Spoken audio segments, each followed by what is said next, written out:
اللهم إني ظلمت نفسي ظلما كثيرا ولا يغفر الذنوب إلا أنت فاغفر لي مغفرة من عندك وارحمني إنك أنت الغفور الرحيم। দোয়া মাসুরা শেষ করলাম। এখন আমরা প্রথমে ডান দিকে তারপরে বাম দিকে সালাম ফেরাবো। আসসালামু আলাইকুম ওয়া রাহমাতুল্লাহ।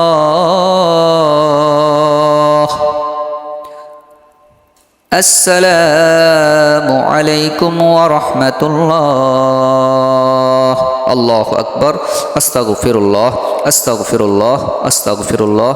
আল্লাহুম্মা আনতাস সালাম ওয়া মিনকাস সালাম তাবারাকতা ইয়া জালালি ওয়াল ইকরাম। দর্শক, ঠিক এভাবেই আপনি মাগরিবের 3 রাকাত নামাজ আদায় করবেন, ফরজ নামাজ আদায় করবেন।